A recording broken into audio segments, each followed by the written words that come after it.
Hey everyone, welcome back to another episode of Baking with Brando. Today is St. Patrick's Day, which means we gotta do something with Guinness, and I've been meaning to do a cheesecake, so I figured we gotta do a Guinness chocolate cheesecake.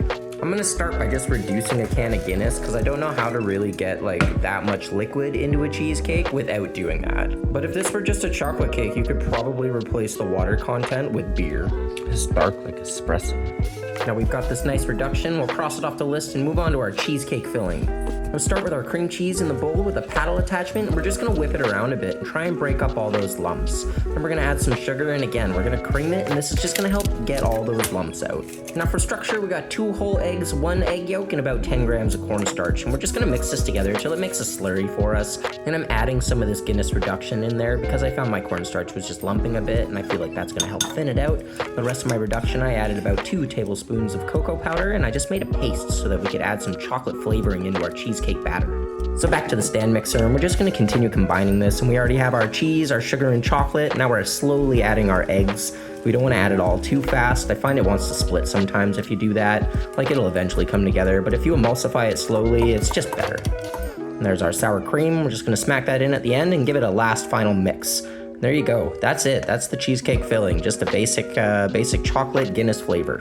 So we're moving on to the chocolate sauce, and let's pretend like I didn't forget to turn my camera the right direction here. We'll carry on. We've got half a cup of water, got about 50 grams of sugar, 80 grams of glucose, and about 40 grams or 3 tablespoons of cocoa powder. I've got a little semi-sweet chocolate going in afterwards, but we're gonna bring these ingredients up to a simmer, and once they fully combine and simmer, that's how we know we're good to go. So we'll get this strained, pop it in the fridge, and it's gonna nicely thicken for us later on. Now, I've been making these videos for a little bit now, and I've got some scraps kicking around. I had a bunch of cake crumbs in my freezer, so I dehydrated them, and now we're blending them up, and we're gonna use this as the base for our cheesecake crust, I think. So that's about a cup of crumbs, we got a 1/4 cup of sugar, 3 tablespoons of butter, and a tablespoon of cocoa powder, and we're just gonna mix all those together. The butter's gonna help bind all of this, and the sugar's actually, once it gets in the oven, that's what's gonna help fully bind this crust. So here we are just flattening it out in the pan. I'm using another pan to just squish it down. I find that's the easiest way to do it. Then we're gonna take our filling and just get a nice amount on top there. I've got that chocolate sauce. We're gonna infuse our cake with this sauce now. So I like the whole marble effect, and we're gonna use a chopstick to get that effect here. So now that we're done swirling here, we're gonna pop this in the oven, and I got it going in at about 300 degrees Fahrenheit for roughly 15 minutes. I'd say it took about 15 to 17 minutes. It's good to keep your eye on cheesecakes. I find them to be a little more finicky than the regular cakes, so just stay close. So I thought a cherry compote might be nice here. So we got 300 grams of frozen cherries. We got 60 grams of sugar.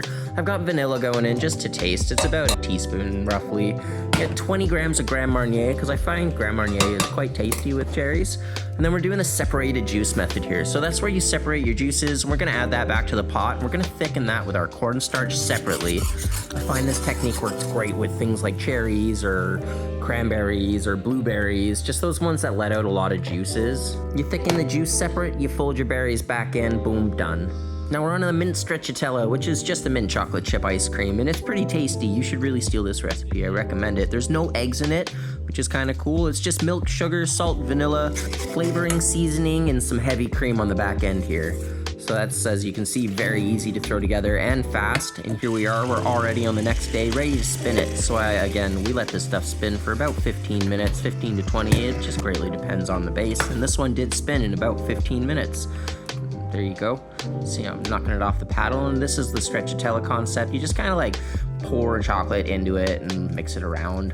I think it was like a German soup or something like that, where you make noodles in the hot pot, and it looks kind of like this ice cream. I don't know. We're moving on to a white chocolate mousse. So we gotta melt this white chocolate and cool it back down to roughly 35 degrees Celsius. Then we've got our whipping cream, and we've got a separate portion of the whipping cream in a pan here. We're just gonna add some sugar, a little bit of vanilla, which I forgot to film clearly, and we're gonna use this simmering process to add some gelatin. The gelatin is just gonna help us with some stability later on while we're piping this on top of our cake. And there's our egg yolk, and we're gonna temper into the egg yolk. So now we have 2 out of our 3 parts ready here, and we've gotta get some cream whipped. It's good to have all your mise en place ready when you're making a mousse, that is, for sure, because you gotta combine it fairly quickly. There it is, our chocolate. We're gonna get our egg mixture in there now and just mix this together. Mix it as best you can, as fast you can. If it looks like it's gonna split, don't panic, just keep moving. There's our whipping cream. It's going in, and I'm folding it in 2 parts. And this tends to be a pretty runny mousse, so you do have to set it before you can use it, but it works great for a lot of applications. So anyways, we'll cross this off. We're on to our last step, and that's make a chocolate garnish, and it's St. Patrick's, so I figured I'd try and make some 4-leaf clovers.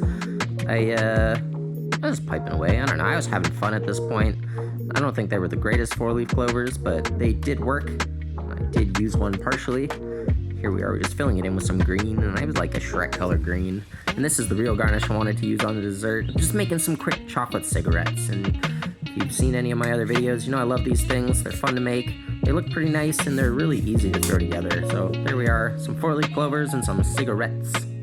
So just like that, we finished off our list, and we're topping off our cake. We've got the cheesecake slice, got the white chocolate mousse on top, and I'm doing a dusting of cocoa powder. I thought it would give a nice contrasting look. But here we go. We got our sauce going down, and that's that chocolate sauce we made earlier.